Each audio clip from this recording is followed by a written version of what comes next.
Discussion करनी है about the reaction, और हम आज पढ़ने वाले हैं नाइट्रेशन, सल्फोनेशन और इसके अलावा और भी दो रिएक्शंस हैं जिनको हम डिस्कस करने वाले हैं। तो सबसे पहले बेटे स्टार्ट कर लेते हैं नाइट्रेशन को। तो नाइट्रेशन बेटे हमने अल्केन्स के अंदर भी पढ़ा था, और हमने पढ़ा था कि अगर हम किसी भी चीज़ के अंदर NO2 ग्रुप जिसे हम नाइट्रो ग्रुप कहते हैं तो उसे ऐड कर देंगे तो वो हमारे पास क्या कहलाएगी, वो प्रोसेस या फिर वो रिएक्शन हमारे पास क्या कहलाएगा, नाइट्रेशन। तो जब मैं नाइट्रेशन को बेटे डिफाइन करता हूँ तो मैं कहता हूँ introduction of nitro group in benzene ring is called as nitration. ठीक है, तो बेंजीन के अंदर अगर हम NO2 ग्रुप ऐड कर देंगे तो वो कहलाएगा नाइट्रेशन। तो हमें करना क्या बेटे, बेसिकली हमें करना ये है कि बेंजीन को लेना है और बेंजीन का रिएक्शन करवा देना है नाइट्रिक एसिड के साथ। इसको मैं ऐसे लिख सकता हूँ, ठीक है। और नाइट्रिक एसिड के साथ हमने क्या यूज करना है बेटे, H2SO4 यूज करना है। तो वंस अगेन होता क्या है कि यहाँ पे हाइड्रोजन होता है और ये H और OH मिलके क्या बना देते हैं, H2O, और ये नाइट्रो ग्रुप जाके ऊपर लग जाता है बेंजीन रिंग के ऊपर, तो हमारे पास बन जाता है कुछ ऐसे, क्या, नाइट्रोबेंजीन, NO2 अटैच हो गया।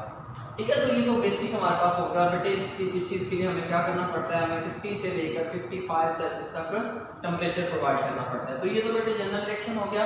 अब इसका मैकेनिज्म देख लेते हैं कि कौन सा ऐसा मैकेनिज्म है जिसके तहत बेटे हमारे पास ये सारा कुछ होता है।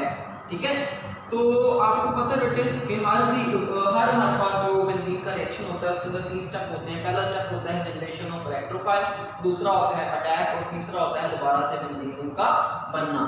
तो जो आपके पास बेटे स्टेप नंबर 1 होगा, जो स्टेप नंबर 1 होगा वो होगा हमारे पास की जनरेशन ऑफ इलेक्ट्रोफाइल। सबसे पहले हम क्या करेंगे, इलेक्ट्रोफाइल को जनरेट करने वाले हैं। देखो हमने अटैच क्या करना है बेंजीन के साथ, NO2 अटैच करना है ना, तो हमें NO2 प्लस की फॉर्म में जनरेट करना पड़ेगा ताकि वो बेंजीन के ऊपर अटैक करे और सारा प्रोसेस हो। ठीक है, अब उसके लिए हमारे पास क्या है, इसके लिए बेटा हमारे पास दो चीजें हैं, एक H2SO4 और एक HNO3 कह लें आप इसे। अब बेसिकली होता है बेटे हमारे पास ये है कि जो आपके पास HNO3 होता है, तो मैं इसे ऐसे लिख रहा हूँ, और जो H2SO4 होता है मैं इसको अगर ऐसे लिख लूँ, ठीक है, बेसिकली होता ही है मेरे बेटा कि ये हमारे पास जो OH होता है जो कि हमारे पास नाइट्रिक एसिड के अंदर होता है, और ये जो H होता है बेटे ये मिलते हैं और ये हमारे पास बना देते हैं एज अ रिजल्ट, क्या बना देते हैं, ये हमारे पास बना देते हैं वाटर, H2O। तो ये आपके पास बन गया H2O, ओके। और ये आपके पास HSO4 नेगेटिव जो होता है बेटे ये अलग हो जाता है, HSO4 नेगेटिव, ये अलग होगा ये वाला हिस्सा, ओके। बेसिकली ये H निकल जाता है, इसको H को लेकर वाटर बन गया और ये HSO4 रह गया लगा, तो फिर ये लगा बच जाता है और ये क्या होता है, NO2, लेकिन इसके ऊपर चार्ज क्या होता है, पॉजिटिव। मैं इसको डिटेल में भी समझाता हूँ लेकिन फिर वक्त इतना ही समझ लें कि वाटर निकल जाता है जब H2SO4 और नाइट्रिक एसिड रिएक्शन करते हैं, और NO2 जो कि हमारा इलेक्ट्रोफाइल है वो जनरेट हो जाता है। तो पहला स्टेप यही है, जनरेशन ऑफ इलेक्ट्रोफाइल। अब आपको पता है स्टेप नंबर 2 के अंदर क्या होने वाला है, स्टेप नंबर 2 के अंदर हमारे पास हमने पढ़ा था कि अटैक होता है। ठीक है, अटैक होता है। देखो क्या है, ये आपके पास बेंजीन है, जनरल मैकेनिज्म बेटे ज़हन में लाएं तो सारा आपका क्लियर हो जाएगा। ये बेंजीन है और आप इसका रिएक्शन करवाने वाले हो NO2 पॉजिटिव के साथ जो कि हमारा इलेक्ट्रोफाइल है, एक स्ट्रॉन्ग इलेक्ट्रोफाइल। तो हमने क्या पढ़ा था कि यहाँ से ये बॉन्ड मूव करता है इस NO के ऊपर, ठीक है, NO2 के साथ जाके ये बॉन्ड बन जाएगा, तो फिर हमारे पास क्या बन जाएगा, ये बेंजीन कुछ ऐसा हो जाएगा। बेंजीन का बाकी बॉन्ड तो वैसे ही रहे, यहाँ पे क्या आ गया, पॉजिटिव चार्ज, क्योंकि यहाँ से बॉन्ड का इलेक्ट्रॉन मूव कर गया है, और यहाँ पे हाइड्रोजन होता है और साथ जाके लगा हुआ है शहजादा NO2। अब ये हो गया बेटे स्टेप नंबर 2, और उसके बाद बच के आपके पास स्टेप नंबर 3 की दोबारा से बेंजीन रिंग वापस आएगी। तो कैसे आएगी हम देख लेते हैं। तो स्टेप नंबर है बेटे हमारे पास 3। अब स्टेप नंबर 3 के अंदर हमारे पास क्या होना है, दोबारा से जनरेशन ऑफ बेंजीन, हमारे पास होगी जनरेशन ऑफ बेंजीन, दोबारा से बेंजीन बनेगा कंप्लीटली। उसके लिए हमारे पास क्या होगा बेटे, हमें इस H को निकालना है, क्या करना है, इस H को निकालना है। तो हमारे पास है क्या, हमारे पास है कुछ ये, ओके, यहाँ पे पॉजिटिव चार्ज है, यहाँ पे H है और यहाँ पे है NO2।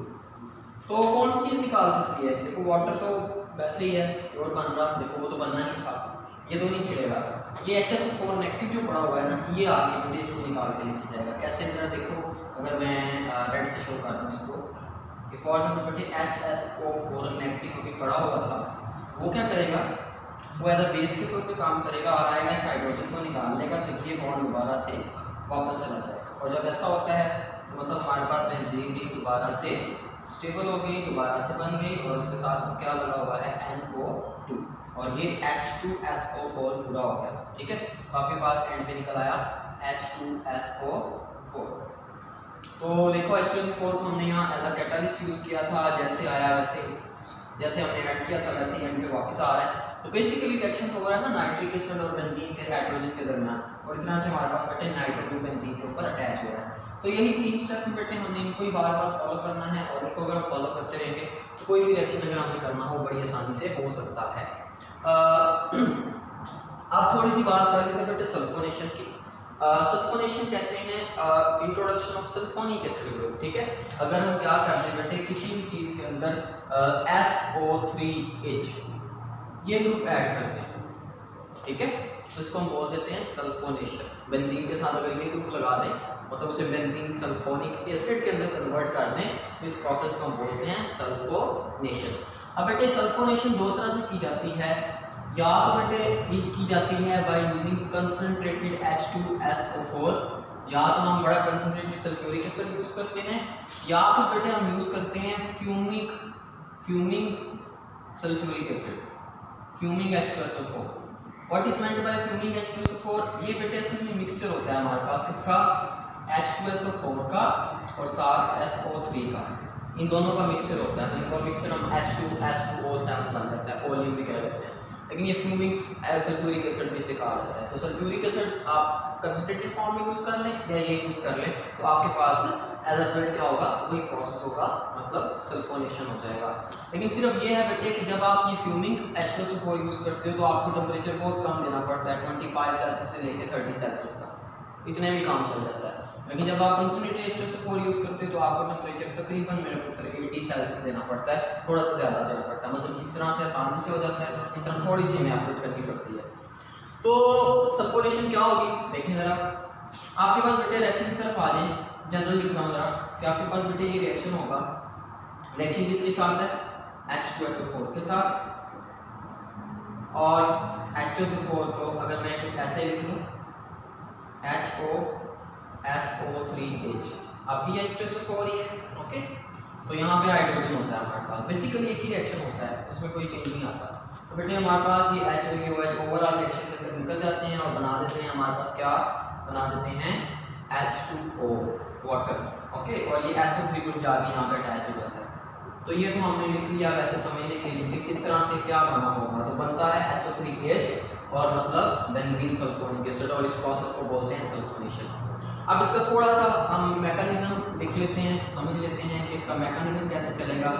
मैकेनिज्म के अंदर फिर से वही 3 स्टेप, जनरेशन ऑफ इलेक्ट्रोफाइल, उसके बाद बेटे अटैक, उसके बाद दोबारा से बेंजीन का बन जाना, ओके। तो देखते हैं इसके अंदर हमारे पास क्या होता है। तो स्टेप नंबर 1 के अंदर क्या होगा हमारे पास बेटे, हमारे पास यूज किया जाएगा सल्फ्यूरिक एसिड, और उसकी हेल्प से हम बनाएंगे कोई अच्छा खासा इलेक्ट्रोफाइल। इलेक्ट्रोफाइल मतलब पॉजिटिव चार्ज वाली स्पीशीज या इलेक्ट्रॉन डेफिशिएंट स्पीशीज। अब यहाँ पे हम सिर्फ H2SO4 यूज करते हैं। देखो जैसे अगर हम वाटर यूज करें ना, वाटर ऑटो आयनाइजेशन हो जाती है वाटर की, मतलब ऐसा कुछ होता है, एक वाटर क्या करता है दूसरे वाटर का हाइड्रोजन ले लेता है और बना देता है H3O पॉजिटिव, और दूसरा वाला ये OH नेगेटिव पैदा हो जाता है। तो वाटर की ऑटो आयनाइजेशन हो जाती है, मतलब आपस में मिलकर कुछ ना कुछ बनाते रहते हैं। तो यहाँ पे बेटे हमने 2 सल्फ्यूरिक एसिड के मॉलिक्यूल्स लेने हैं, वो आपस में ही रिएक्ट करेंगे, ठीक है। अब जैसे देखो यहाँ पे एक वाटर एसिड के तौर पे काम कर रहा है, अपना प्रोटॉन ले रहा है दूसरे को, और दूसरा बेस के तौर पे कर रहा है अपना प्रोटॉन, और किसी से प्रोटॉन ले रहा है, ठीक है। तो एक एसिड की तरह बिहेव करता है, एक बेस की तरह, तो आपस में रिएक्शन होकर वो कुछ ना कुछ बना देते हैं। तो यहाँ पे स्टेप नंबर 1 के अंदर बेटे हमारे पास क्या है, हमारे पास है H2SO4, और दूसरी साइड में भी क्या है H2SO4, ये आपस में ही रिएक्शन करते हैं, ये आपस में ही रिएक्ट कर जाते हैं, और एज अ रिजल्ट हमारे पास क्या बनाते हैं, एज अ रिजल्ट बनाते हैं बेटे SO3। मैं जरा उसका स्ट्रक्चर ड्रा कर रहा हूँ, ऐसे क्या बना देते हैं SO3। आप इसको ऐसे नहीं लिखना चाहते, ऐसे लिखें, याद रखिएगा SO3 पे कोई चार्ज नहीं होता। SO3 बन गया, और क्या बन सकता है, और यहाँ पे ये बना देते हैं आपके पास HSO4 नेगेटिव, ठीक है, ये टूटते हैं, मैं समझाता हूँ कैसे, ठीक है। और इसके अलावा ये क्या बना देंगे, ये बना देंगे H3O पॉजिटिव। तो इस तरह से हमारे पास मेरे बेटे कि ये आपस में रिएक्शन करते हैं और बेसिकली प्रोड्यूस क्या हुआ है, जो हमारे काम की चीज़ है वो ये है SO3, जो कि हमारे पास एक जिसमें सल्फर जो है वो इलेक्ट्रॉन डेफिशिएंट है। सल्फर के जो आउटर मोस्ट शेल है उसके अंदर 6 इलेक्ट्रॉन है, अभी 2 की कमी है, ठीक है। ये देखो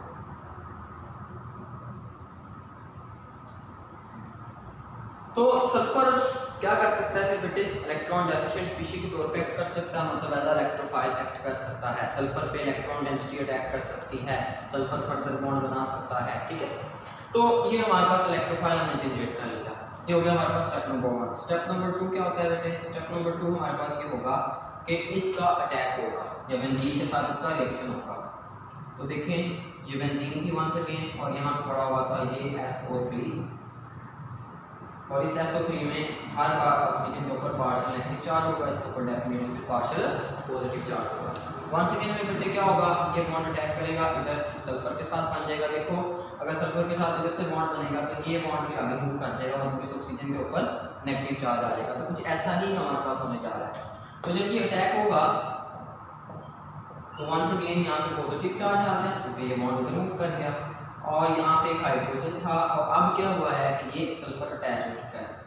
सल्फर अटैच हुआ है, 2 ऑक्सीजन तो उसके वैसे ही रहेंगे, लेकिन ये एक ऑक्सीजन की क्योंकि यहाँ पे इसने इधर बॉन्ड अगर बनाना है तो उधर से तोड़ना पड़ेगा, वो इलेक्ट्रॉन ऑक्सीजन को ही दे देगा, तो फिर ऑक्सीजन के ऊपर क्या चार्ज आ जाता है, नेगेटिव। ओके, तो ये हमारे पास अटैक हो गया। बस आप अटैक पे फोकस करें, बाकी ये मूवमेंट वगैरह तो होती ही रहती है।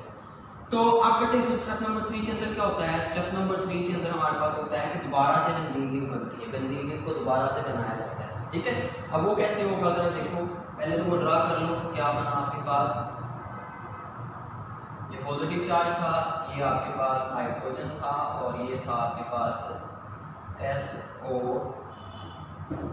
ठीक है, 3 अटैच हुआ।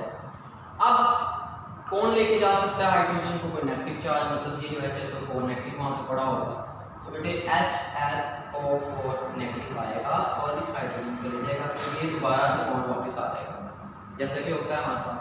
और एज अ रिजल्ट जो है बेटा हमारे पास क्या बन जाएगा, एज अ रिजल्ट हमारे पास बन जाएगा बेंजीन दोबारा से, और लेकिन उसके साथ अटैच क्या है, SO नेगेटिव। तो ये तो बेसिक स्टेप पूरे हो गए ना, लेकिन अभी भी देखिए जरा एक नेगेटिव चार्ज बचा हुआ है, तो फिर कोई एडिशनल स्टेप होगा जो इस नेगेटिव चार्ज को कंपनसेट करेगा, क्योंकि नेगेटिव फॉर्म में तो नहीं रह सकता। तो फिर बेटे हमारे पास क्या होता है कि यहाँ पे जो H3O पॉजिटिव है ना, इसके अंदर एक प्रोटॉन एक्स्ट्रा है वाटर के अंदर, तो वो प्रोटॉन इसको मिल जाता है। मतलब यहाँ पे एक और स्टेप होगा, मैं लिख लेता हूँ कि this will be called as step number 4, उसको स्टेप नंबर 4 कह लें। उसके अंदर क्या होगा, अगर मैं इधर ही कर देता हूँ चलें, इसके अंदर क्या होगा कि जो H3O पॉजिटिव है, ये वाला जो हमारे पास बना था शुरू में, सॉरी यहाँ पे नहीं, ये तो ये हमारे पास क्या करेगा, H3O पॉजिटिव, मतलब इसमें ऑक्सीजन के साथ ऐसे 3 अटैच है वाटर H3O पॉजिटिव, तो एक वाटर हाइड्रोजन को ये ऑक्सीजन ले लेगा और ये इलेक्ट्रॉन इस ऑक्सीजन के पास वापस चले गए और ये किसमें कन्वर्ट हो गया, वाटर में। तो वाटर हमारे पास दोबारा से बन जाएगा, लेकिन और क्या हो जाएगा, और हमारे पास कुछ ये हो जाएगा कि बेंजीन की उसके साथ SO3 था पहले, अब SO3H हो गया, जो कि हमारे पास सल्फोनिक एसिड ग्रुप का है। ओके, तो इस तरह से बेटे हमारे पास ये जो रिएक्शन है वो कंप्लीट हो जाएगा और साथ बनेगा H2। लेकिन ओवरऑल रिएक्शन अगर देखें तो यही है कि जब ये रिएक्शन करता है एक सल्फ्यूरिक एसिड का मॉलिक्यूल तो वाटर बनता है, वाटर बन रहा है, ठीक है। सल्फोनिक एसिड ग्रुप अटैच होता है, बेंजीन से अटैच हो रहा है, बाकी चीज़ें खुद ब खुद आती हैं और दोबारा से एज कैटलिस्ट एक्ट करती हैं, जनरेट हो जाती हैं। तो ये हमारे पास हो गया बेटे सल्फोनेशन। स्टेप वही है, पहले स्टेप के अंदर इलेक्ट्रोफाइल जनरेट होता है, दूसरे स्टेप के अंदर अटैक होता है और तीसरे स्टेप के अंदर दोबारा से बेंजीन बनती है। और अगर चार्ज वगैरह रह जाए तो फिर इसको पूरा करने के लिए स्टेप नंबर 4 भी हो जाता है, वरना नॉर्मली हमारे पास 3 ही स्टेप होते हैं किसी भी रिएक्शन के। जी समझ आती है बात आपको। तो बेटे ये हो गया आपके पास नाइट्रेशन और ये आपके पास हो गया सल्फोनेशन, ठीक है जी। अब हमने नेक्स्ट जो करने हैं उनकी तरफ मूव करेंगे। अच्छा चलिए मैं आपको एक और चीज़ ये बता देता हूँ कि ये कैसे हुआ होगा, ठीक है। नाइट्रेशन को रहने दें, मैं आपको ये सल्फोनेशन, अभी भी आप सोच रहे होंगे कि सल्फ्यूरिक एसिड ये सब कुछ कैसे बनाया, कैसे जनरेट हुआ, तो थोड़ा सा आपको एक पहले की इंसाइट दे देता हूँ कि वो कैसे हुआ होगा, ठीक है जी। चलो जी इसको देख लेते हैं। देखो हमारे पास सल्फ्यूरिक एसिड का स्ट्रक्चर होता है कुछ ऐसे,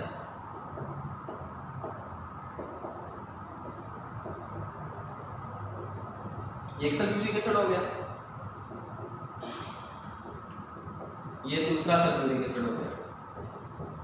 अच्छा, हर हाइड्रोजन के पार्शियल पॉजिटिव, हर ऑक्सीजन के पार्शियल नेगेटिव चार्ज होता है, कुछ ऐसा ही होता है हमारे पास, डेफिनेटली ऐसा ही होता है।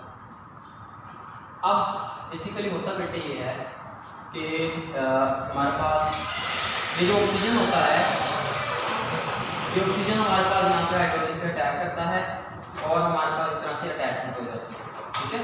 मतलब ये हाइड्रोजन इससे रिमूव हो जाता है, तो इससे बन जाता है ये HSO4 नेगेटिव, ये ऑक्सीजन इधर आके अटैच हो जाता है, तो यहाँ पे H2O बन जाता है ऐसे, ये मिलकर इससे फॉर्म H2O बन गया।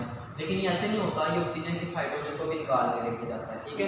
तो फिर H2O बना और साथ हमारे पास क्या बन गया, साथ हमारे पास बन जाएगा ये बच जाता है, ये वाला ये वाला, तो SO3 भी बन गया। तो इस तरह से आपस में रिएक्शन होते हैं, काफ़ी इसका मैकेनिज्म है, लेकिन आप सिर्फ समझने के लिए समझ में कुछ ऐसा हुआ होगा कि हमारे पास H2SO4 इस तरह से लगा हो गया होगा, क्योंकि एक एसिड का प्रोटॉन जो है वो दूसरे एसिड के पास चला गया होगा, उसने उसको तोड़ दिया, ठीक है। तो H3O पॉजिटिव बन जाएगा, ये H2O और ये H मिला के, आपको पता है जो H3O पॉजिटिव होता है असल में दो चीज़ों का कॉम्बिनेशन होता है, वाटर का और प्रोटॉन का, ठीक है। ये ना भी मिले तो फिर सोल्यूशन के अंदर H2O और प्रोटॉन है, तो हम उनको H3O पॉजिटिव ही कंसिडर करते हैं, और इस तरह से ये जो हिस्सा बच गया ये हमारे पास SO3 हो गया। तो इस तरह से बेटे हमारे पास यहाँ पे इलेक्ट्रोफाइल की जनरेशन हुई है। अब नेक्स्ट मूव करते हैं, जो कि हमारे रिएक्शन है, बड़े इंपॉर्टेंट लॉन्ग क्वेश्चन है, ये भी लॉन्ग क्वेश्चन आता है बेटे, नाइट्रेशन शॉर्ट क्वेश्चन आता है, सल्फोनेशन का मैकेनिज्म लॉन्ग क्वेश्चन आता है, और अगला हमारा क्वेश्चन है फैरिडल-क्राफ्ट एसाइलेशन एंड अल्काइलेशन। तो हमारे पास बेटे नेक्स्ट टाइप है वो है फ्रीडल-क्राफ्ट रिएक्शन। फ्रीडल-क्राफ्ट रिएक्शंस दो तरह के होते हैं, ये साइंटिस्ट के नेम पे रिएक्शंस का नाम रखा गया है, एक बेटे अल्काइलेशन और दूसरे होते हैं एसाइलेशन, ठीक है। अल्काइलेशन कहते हैं कि अगर हम इनके मेथड को फॉलो करते हुए क्या करें, अल्काइल ग्रुप बेंजीन के अंदर लगा दें, तो वो क्या कहलाएगा, अल्काइलेशन। मतलब अगर मैं अल्काइलेशन को लिख दूं तो मैं कह सकता हूं कि इंट्रोडक्शन ऑफ अल्काइल ग्रुप, मतलब R group into benzene is called as alkylation, और एसाइलेशन कहते हैं इंट्रोडक्शन ऑफ इसाइल ग्रुप, क्या, introduction of acyl group. Acyl group बेटे क्या होता है इसको मैं समझा देता हूँ आपको भी। इसाइल ग्रुप बेटे कहते हैं RC डबल बॉन्ड O, ये जो कितना ग्रुप होता है इस ग्रुप को हम बोल देते हैं इसाइल ग्रुप। तो अगर तो बेंजीन के अंदर कुछ ऐसा अटैचमेंट करवा रहे हैं तो वो कहलाएगी एसाइलेशन, और अगर हम कुछ ऐसी अटैचमेंट करवा रहे हैं तो वो कहलाएगी अल्काइलेशन। अब फैरिडल-क्राफ्ट रिएक्शन के अंदर बेटे जो हम कैटलिस्ट यूज करते हैं इलेक्ट्रोफाइल को जनरेट करने के लिए वो बड़े सिंपल से हैं, या तो हम FeCl3 यूज करते हैं या फिर हम AlCl3 यूज करते हैं, ठीक है। अब हैलोजन बदला जा सकता है, मतलब AlBr3 यूज कर लें या FeBr3 यूज कर लें, ठीक है, लेकिन नॉर्मली हम यही यूज करते हैं। चलो सबसे पहले बेटे अल्काइलेशन को देख लेते हैं। अगर मैं थोड़ा सा जनरल बता दूंगा आपको, देखो जनरल क्या होगा कि बेंजीन होगी आपके पास और बेंजीन के साथ आप रिएक्शन करवाएंगे फॉर एग्जांपल किसी भी अल्काइल ग्रुप का, मैं सिंपल ही ले लेता हूँ। आपको क्या लेना है, अल्काइल हैलाइड, ठीक है, अल्काइल हैलाइड लें और आप AlCl3 या FeCl3 की प्रेजेंस में रिएक्शन करवाएंगे तो बेसिकली होगा कि आगे यहाँ पे जो H होगा वो इस Cl के साथ मिलके बना देगा HCl, और ये R वहाँ पे जाके अटैच हो जाएगा। तो इस तरह से बेंजीन के ऊपर एक R ग्रुप अटैच हो जाएगा। ये तो हम सिर्फ समझने की बात कर रहे हैं, अब इसका मैकेनिज्म भी देख लेंगे ये होना कैसे है, ठीक है। तो चलो जल्दी से इसका मैकेनिज्म देख लेते हैं। लेकिन हम ऐड क्या करने जा रहे हैं, अल्काइल ग्रुप ऐड करने जा रहे हैं, so that's why it will be called as alkylation. चलिए जी सुनिए, सॉरी स्टेप नंबर 1 बेटे क्या होता है, स्टेप नंबर 1 होता है generation of electrophile, generation of electrophile generate करना, ओके। अब देखो हमारे पास है RCl और हमारे पास है FeCl3 फॉर एग्जांपल, मैं कंसीडर चलो Al ले लो, AlCl3 ले लो। तो वो जो जनरल आपको मेथड पढ़ाया था ना, जिसमें आप पढ़ते थे कि एल्यूमिनियम क्लोराइड या फिर फेरिक क्लोराइड को रिएक्शन करवाते हैं अल्काइल हैलाइड के साथ, ठीक है, तो इस तरह से एडिशन हो जाता है। तो यहाँ पे बस हमने थोड़ा सा चेंज किया। बेसिकली मैकेनिज्म वही है बेटे कि होगा क्या कि यहाँ से ये AlCl3 इस Cl के साथ मिलेगा और बना देगा AlCl4 नेगेटिव, और ये R बच जाएगा यहाँ पे पॉजिटिव फॉर्म के अंदर, तो R पॉजिटिव बच जाएगा। तो ये हमारा जो R पॉजिटिव है वार कुछ भी हो सकता है, ये हमारा क्या होगा, इलेक्ट्रोफाइल होगा। फिर बेटे हमारे पास आएगा स्टेप नंबर 2, और स्टेप नंबर 2 के अंदर क्या करते हैं हम, अटैक। क्या करेंगे भाई, अटैक, हमला करेंगे। क्या मतलब, इसका मतलब है हम बेंजीन के साथ रिएक्शन करवाएंगे। तो ये आपके पास में बेटे बेंजीन रिंग है, ओके। और आपने क्या किया, इसका R पॉजिटिव जो आपने इलेक्ट्रोफाइल जनरेट किया था उसका रिएक्शन करवा दिया। तो आपको पता है ये बॉन्ड अटैक करेगा इसके ऊपर और इसको अपने साथ करेगा अटैच। तो अगर ये अटैचमेंट होती है तो क्या हो गया हमारे पास, कुछ ये कंडीशन हो गई, ठीक है। ये देखो ये दो बॉन्ड तो वैसे ही रहेंगे, यहाँ पे आ जाएगा पॉजिटिव चार्ज क्योंकि ये इधर मूव कर गया है और ये हाइड्रोजन था वहाँ पे, और अब आगे क्या लगा हुआ है, R। तो ये हो गया बेटे स्टेप नंबर 2। अच्छा, स्टेप नंबर 3 के अंदर क्या होता है, स्टेप नंबर 3 के अंदर हमारे पास ये होने वाला है कि ये दोबारा से बेंजीन रिंग बननी है। कैसे बनेगी, ये जो नेगेटिव बना था ये जाकर उस H को निकाल देगा तो बेंजीन रिंग दोबारा से वापस बन जाएगी, ठीक है। एरोमेटिसिटी दोबारा से गेन हो जाएगी, एरोमेटिसिटी मतलब बेंजीन रिंग का बनना, ओके। तो सॉरी, यहाँ पे पहले पॉजिटिव चार्ज है, ये H है और ये R H होता है। अब हम क्या यूज़ करने वाले हैं, हम यूज़ करने वाले हैं AlCl4, AlCl4। अच्छा, AlCl4 असल में नेगेटिव की फॉर्म में होती है, कुछ ऐसे होती है ये। अब इसके ऊपर होता है negative charge, negative charge mainly chlorine पे होता है। तो ये क्लोरीन क्या करता है, इस हाइड्रोजन पे अटैक करता है और ये H और Cl मिलते हैं और बना देते हैं HCl, और AlCl3 वैसे निकल जाता है, मतलब जो बाकी बचता है वैसे हो जाता है, मेनली 3 होता है हमारे पास, ठीक है। तो बेसिकली हमें तो कंसर्न है कि हमारा हाइड्रोजन निकल जाए ताकि हमारे पास ये बॉन्ड वापस आए और दोबारा से हमारे पास बेंजीन रिंग पूरी हो जाए। तो मतलब हमारे पास बेटे जो स्ट्रक्चर बनेगा फिर वो क्या बनेगा, वो कुछ ऐसा बन जाएगा, मतलब बेंजीन रिंग दोबारा से पूरी होगी लेकिन उसके साथ क्या लगा हुआ है, ये R ग्रुप लगा हुआ है। तो मतलब बेसिकली यही फार्मूला बार बार चल रहा है, इलेक्ट्रोफाइल जनरेट करो, अटैक करवाओ, बेंजीन खत्म होगी, बेंजीन को दोबारा बना लो, हाइड्रोजन को निकाल दो। क्योंकि आपने क्योंकि एक अल्काइल ग्रुप ऐड किया है, R ग्रुप ऐड किया है, इस प्रोसेस को बोलेंगे अल्काइलेशन। इन कौन सी अल्काइलेशन, फेरेटिक क्राफ्ट अल्काइलेशन, क्योंकि हम उसकी मर्जी का कैटालिस्ट यूज कर रहे हैं। और देखो अगर मैं फॉर एग्जांपल बेटे R ग्रुप चेंज कर देता हूँ, कुछ भी हो सकता है ना, मैं फॉर एग्जांपल कहता हूँ R ग्रुप की जगह लिख देता हूँ CH3। तो R ग्रुप की जगह यहाँ पे जहाँ जहाँ पे R है वहाँ पे CH3 लिया, इसका मतलब हमने, तो ये CH3 पॉजिटिव जनरेट होगा, तो मतलब ये CH3 पॉजिटिव पे ही अटैक होगा, ये CH3 ही अटैच होगा और ये फिर CH3 ही हमारे पास अटैच होगा। तो एज रिजल्ट हमारे पास जो बेंजीन बनेगी वो भी कौन सी होगी, CH3 का डेरिवेटिव, जिसको आप क्या कहते हैं, टॉलुइन। तो मतलब आप, मैं आपसे कोई टॉलुइन बनाता हूँ कि हम CH3 लगा दो, क्योंकि इसके अंदर एक कार्बन होता है टॉलुइन।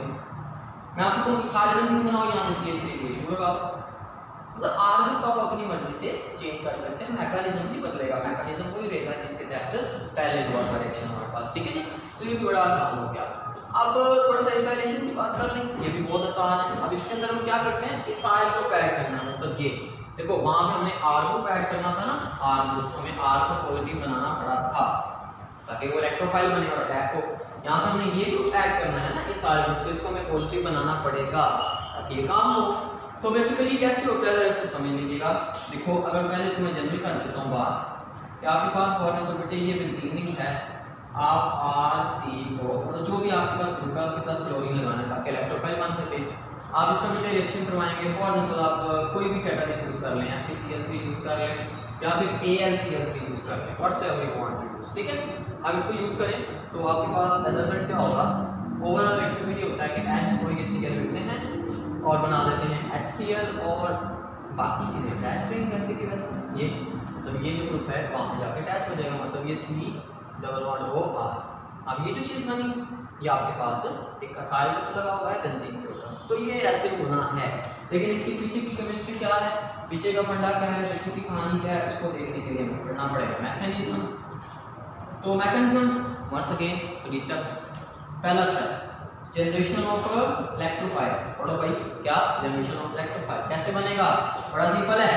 देखो RCl रिएक्शन किसके साथ, कोई भी ले लो, FeCl3 ले लो, होना एक ही काम है, क्या इसने इसको निकाल के ले जाना है Cl, ठीक है। तो जब ये निकल गया तो ये बन गया FeCl4 नेगेटिव, ठीक है। और बाकी क्या बच गया, हमारा इलेक्ट्रोफाइल जो कि हमें चाहिए था, ये इलेक्ट्रोफाइल बन गया। अब once again step number 2, step number 2 क्या है, अटैक, हमला, हमला कर दो।